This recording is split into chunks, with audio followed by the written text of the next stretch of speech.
I will never forget the day I saw Nzinga stand before the Portuguese governor. She was dressed in royal fabrics, her head held high, her eyes fierce. The room was tense. They had not offered her a chair, hoping to insult her.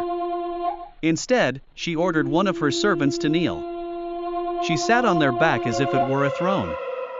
I remember thinking, how can a woman so boldly face an empire? I was just a boy then, living in the kingdom of Ndongo. My father, a soldier, spoke of Nzinga with pride. She wasn't just a queen to us, she was a protector, a symbol of hope.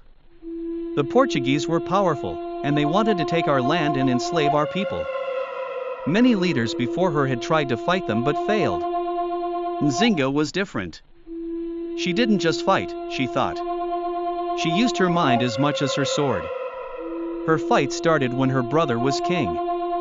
He was struggling to keep the Portuguese out. They forced him to give away land and let them take slaves.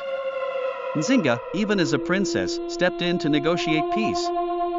That meeting where she sat on her servant's back? It changed everything.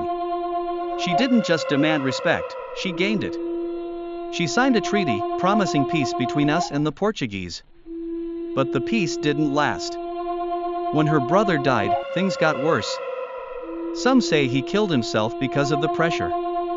Others whisper that Nzinga might have had a hand in his death. I don't know what's true, but I know this: when he was gone, Nzinga became queen. That wasn't easy. Many men in the court didn't want her to rule. They said a woman couldn't lead. Nzinga proved them wrong. She moved the kingdom when the Portuguese attacked. She built alliances with other tribes and even with runaway slaves, giving them a place to live and fight by her side. I watched her army grow, made up of men and women who believed in her cause. They fought fiercely. She also worked with the Dutch, who were enemies of the Portuguese. She used every tool she had: words, weapons, and strategy.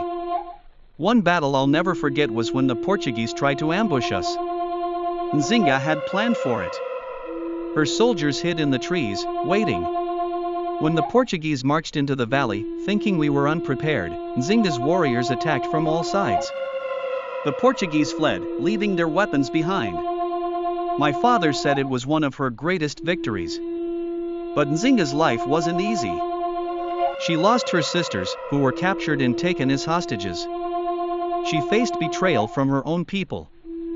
Some tribes joined the Portuguese, thinking it was safer. Through it all, Nzinga never gave up. Even when she grew old, she ruled with strength.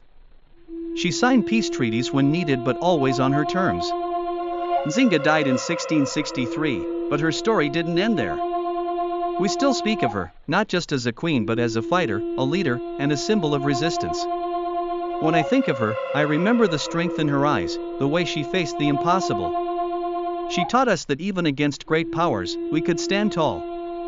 Nzinga wasn't just a queen of Ndongo and Matamba. She was a queen of courage. And she will always be remembered as the woman who defied empires.